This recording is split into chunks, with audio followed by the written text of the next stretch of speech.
웨스트민스터 신앙고백서 대요리문답 오늘 37문 먼저 보겠습니다. 함께 읽겠습니다. 하나님의 아들이신 그리스도가 어떻게 사람이 되셨는가? 자, 답을 함께 읽어보겠습니다.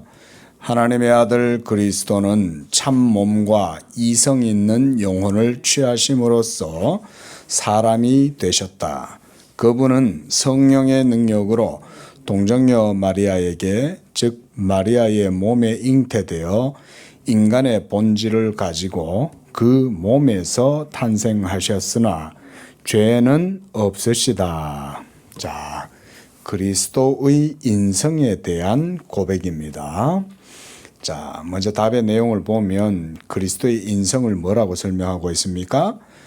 그는 하나님의 아들 그리스도이시나 인성을 가지셨다는 거죠. 자, 인성에는 몸이 있죠. 그렇죠? 육체, 바디. 그 다음 이성이 있는 영혼, 스피릿, 정신이죠. 이것을 취하심으로써 사람이 되셨다. 그리고 그분은 동정녀 마리아에게 잉태되실 때 성령의 능력으로 되셨습니다. 그러니까 사람의 생식법에 의해서 된 게 아니라 성령께서 마리아의 태 안에 예수님의 몸을 만드시는 거예요, 여러분. 하나님이 만드시는 거예요, 예수님의 몸을. 그런데 이렇게 마리아의 태중에 새롭게 만드신 그 예수님의 몸은 우리와 같은 몸이에요. 다른 몸 아닙니다. 우리하고 같은 몸이에요. 그러니까 예수님은 아마 혈액형도 분명히 A, B, O형이든 AB형이든 분명히 혈액형도 예수님은 있으셨다, 이렇게 생각해야 됩니다. 자, 여기서 여러분, 예수님의 영혼은 인성입니까, 신성입니까? 우리가 soul 이러면 예수님의 영혼은 인성에 속한 겁니까, 신성에 속한 겁니까? 그렇죠. 신성에 속했다고 생각하는 분들이 의외로 많습니다. 그런데 여러분한테 영혼이 있어, 없어요? 그러면 그건 신성이에요, 인성이에요? 인성이죠. 그렇죠. 예수님도 사람이시잖아요. 그러면 사람이면 예수님도 당연히 이 몸만 있는 게 아니라 예수님의 영혼도 있는 거예요. 그러면 그 영혼은 당연히 인성에 속한 겁니다. 그러니까 영혼은 신성에 속했다, 이런 오류에 많이들 빠져요. 많이들. 그래서 대표적으로 우리가 고대의 헬라의 이데아, 이런 헬라 철학에 보면 영지 이런 거 있죠, 여러분. 그런 사상이 뭐냐면 그리스도의 영혼은 신성에 속했다고 생각하는 그런 식의 오류를 범할 수가 있습니다. 자, 그런 게 아니라 영혼도 바로 인성에 속한 것이다. 그렇게 우리가 기억을 하셔야 됩니다. 신성하고 영혼하고 달라요, 여러분. 영혼은 인성에 속한 겁니다. 자, 그렇게 했지만 마지막에 그 몸에서, 마리아의 몸에서 잉태되시고 탄생하셨지만 대신에 예수님은 뭐가 없어요? 우리와 똑같은 몸을 가지셨어도 아담의 혈통에서 나신 게 아니라 성령이 말 그대로 안에서 공작하셔서 그리스도의 몸을 만드신 거예요. 그러니까 죄가 없으신 겁니다. 우리하고 똑같아요, 다 나머지는. 배도 고프고 슬프면 울고 피곤하시면 고물에 누워서 주무시기도 하고 나사로의 죽음을 보고 눈물을 흘리기도 하시고, 또는 막 그 죽음의 고통이 있죠. 그 죽음의 고통이 너무나 크니까 겟세마네 동산에서 예수님이 막 하나님 앞에 기도하시는 거죠. 기도하실 때 아버지여, 이 잔이 내게서 지나가게 할 수 있거든 지나가게 해 주시옵소서. 왜냐하면 이게 죽음이라는 게 너무 크니까. 여러분, 사망이라는 게 얼마나 큽니까? 그렇죠? 우리가 이렇게 삶을 살아도 안 죽을 걸로 생각하고 살잖아요. 아닙니까? 지구상에 80억의 인구가 있다 칩시다. 80억 인구 중에 자기가 이제 죽을 인생이다라고 생각하고 사는 사람 몇 명 있을 거예요, 그 중에. 다 안 죽을 것처럼 생각하고 살잖아요. 근데 정작 죽음이 갑자기 확 닥치면 어떻게 돼요? 그 죽음을 감당하지 못하죠. 그 죽음 앞에서.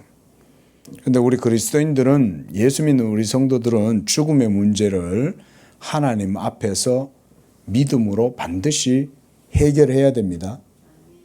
여러분의 죽음은 이미 그리스도와 함께 십자가에 못 박혀 죽었다는 것을 믿으시기 바랍니다.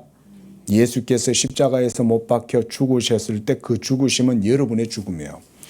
여러분이 예수님과 연합이 되어져 있다면 예수의 죽음이 여러분의 죽음이고, 예수께서 그 몸으로 율법의 정서를, 의문의 정서를 찢으시고 패하셨다면 이제 그리스도와 함께 죽었던 여러분들에게는 율법의 정죄와 진노와 심판이 적용되지 않아요. 적용되지 않습니다. 제가 어제 우리 교회 카톡방에 제가 올려드린 글 있죠?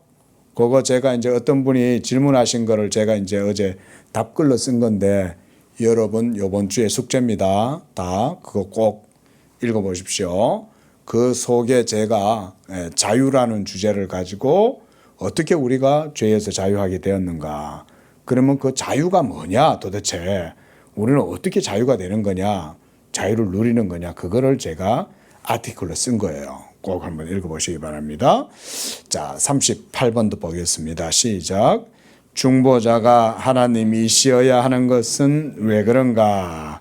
자, 37번까지는 중보자의 인격으로서 인성에 대해서 말했죠. 그렇죠? 37번은. 근데 이제 38번은 뭐예요? 중보자가 하나님이시어야 하는 것, 신성을 가지셔야 한다는 것은 무엇 때문인가 이 말이에요. 자, 답입니다. 시작. 중보자가 하나님이시어야 하는 것은 그의 인성이 하나님의 무한하신 진노와 사망의 권세 아래 침몰하는 것으로부터 방지하고 지탱하기 위한 것이다. 그리고 그분의 고난과 순종과 중재하심에 가치와 효능을 주는 것이다.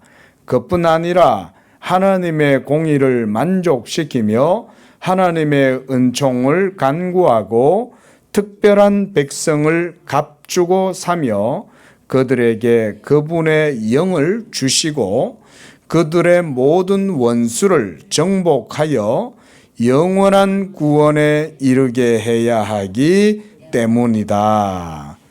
그래서 중보자의 인격에는 인성도 필시 있어야 하지만 신성도 필시 있어야 되는 거예요.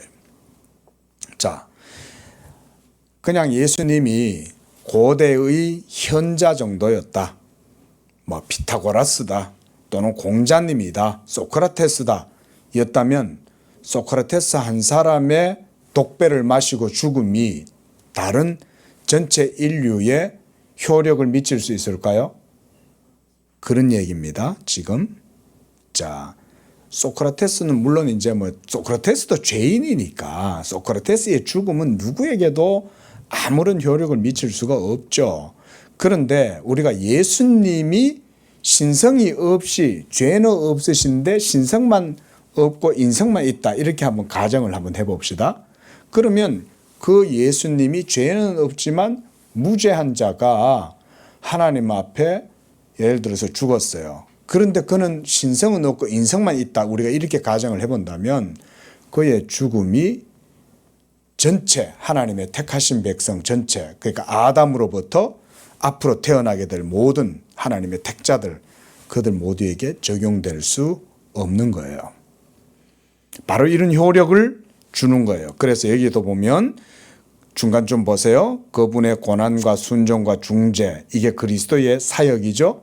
이런 사역이 가져다 주는 가치와 효능은 신성이 없이는 전달될 수 없는 거예요. 우리한테. 우리가 좀 전에 제가 로마서 7장에 있는 얘기, 7장 4절 말씀드렸죠. 우리가 율법에 대하여 그리스도와 함께 죽임을 당하였다 그랬잖아요. 근데 우리는 안 죽었잖아요. 그렇죠? 지금 살아있는데? 근데 그 말이 아니죠. 2000년 전에 우리를 대신해서 십자가에서 인성으로 사역을 행하신 그 예수님의 죽으심이 신성으로 말미암아 지금도 우리에게 그 영향을 미친다는 거죠, 여러분. 이것은 우리가 그리스도와 연합되어 있을 때 가능한 겁니다. 그를 믿는 자들은 이 연합의 효력을 누려요. 그래서 그리스도의 죽으심이 신성을 통해서 우리에게 주어질 수 있는 겁니다. 그래서 하나님이셔야 되는 거예요. 칼빈이 이런 것들은 기독교 강요에서 칼빈이 요 얘기를 해요. 그가 중보자가 하나 신성을 가지셔야 하는 이유는 이러면서 계속 이렇게 레토릭으로 그 얘기를 계속합니다. 중보자가 신성을 가지셔야 하는 이유는 이러면서 하나 얘기하고, 중보자가 신성을 가지셔야 하는 이유는 이러면서 또 하나 얘기하고, 쭉 이 신성이 필요하고 또 인성을 가지셔야 하는 이유에 대해서 동일하게 설명합니다.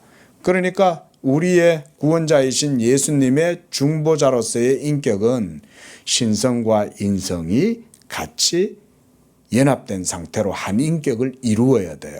그렇지 않으면 우리는 구원을 얻을 수가 없습니다.